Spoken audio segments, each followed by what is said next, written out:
Magandang gabi sa inyong lahat. Welcome po sa News Up to Date. Ang topic po natin ngayong gabing ito ay tungkol po sa advisory na inilabas ng Securities and Exchange Commission laban po sa Arcane Digital Marketing. So based on information gathered by the Commission, an online platform under the name Arcane Digital Marketing is found to be engaged in investment-taking activities in the Philippines without authority from the Commission. Based on the information gathered from open sources, Arcane Digital Marketing is an online social media platform enticing the public to invest a minimum amount of 1,000 pesos for a business partnership opportunity which can earn up to 12% up to 45% profit in 45 days. So dyan pa lang po mga kababayan, makikita nyo too good to be true ang pangakong kitaan nila. Dahil ang pangakong kitaan nila ay 45% sa loob lang ng 45 days o 1% na daily income or daily profit. Diyan pa lang po, talagang booking na yan po ay isa na namang Ponzi scam. At hinahype yung mga tao para nga sumali at alam naman natin kapag naabot na nila yung quota nila, bigla po yang maglalaho. Dahil hindi po nila kaya ibigay ang ganyang kalaking kitaan.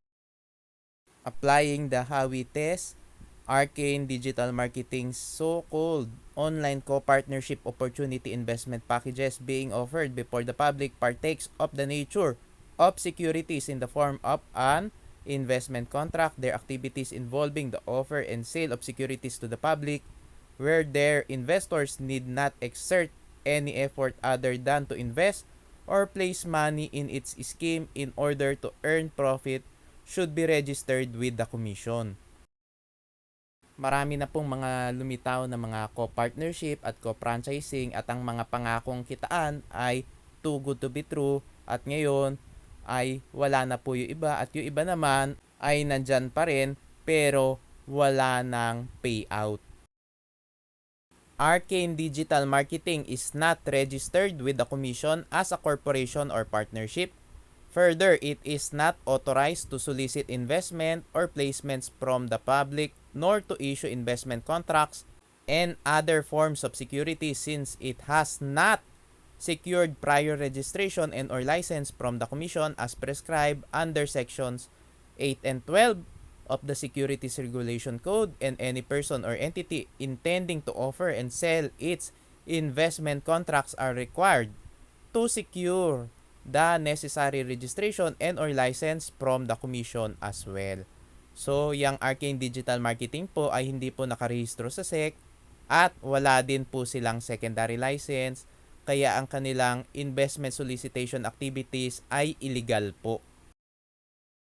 The public is strongly advised not to invest or stop investing in any scheme being offered by Arcane Digital Marketing or such other entities similarly engaged in the offering and sale of investment contracts without prior registration with the Commission.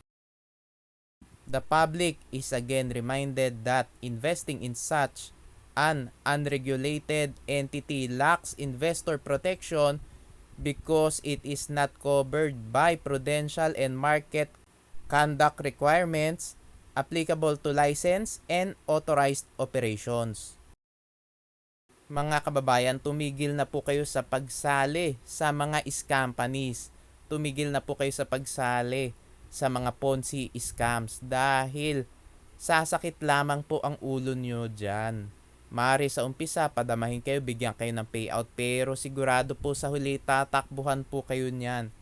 Para po wala na kayo maging problema, wag na po kayo sasali dahil napakahirap po na habulin yung mga companies. At tandaan nyo po, ang tanging paraan para mabawi ninyo yung pinaghirapan yung pera ay dapat mag-file po kayo ng kaso laban po sa mga pasimuno at kasabwat ng company na sinalihan ninyo.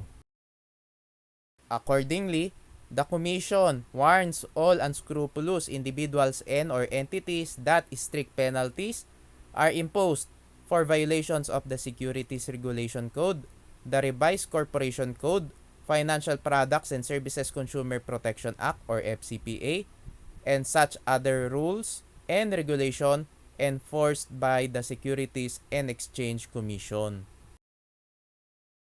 At babala po para doon sa mga umaaktong salesmen, brokers, dealers, or agents, representatives, promoters, recruiters, uplines, influencers, endorsers, abettors, and enablers of such unauthorized entities like the operators of the Facebook page or other similar social media of Arcane Digital Marketing in selling or convincing people to invest in their co-partnership investment program offered, including solicitations and recruitment through the internet, may likewise be criminally prosecuted and penalized for violation of Section 11 of the FCPA and Section 28 of the SRC, which are both penalized separately with a maximum fine of 5 million pesos or a penalty of 21 years of imprisonment or both pursuant to Sections 28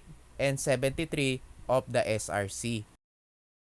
Mga kababayan, tigilan na po ninyo ang pagre-recruit dyan po sa mga companies dahil may pananagutan po kayo sa mga downline ninyo at pwede po kayo makasuhan.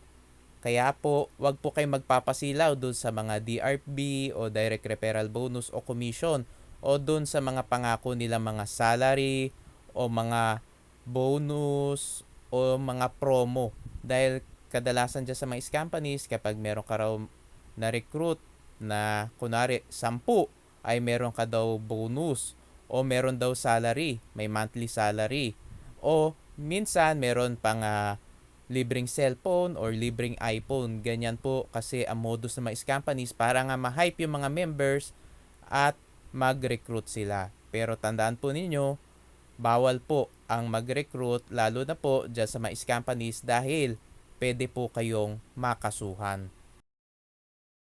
The names of all those involved will also be reported to the Bureau of Internal Revenue or BIR so that the appropriate penalties and or taxes be assessed correspondingly.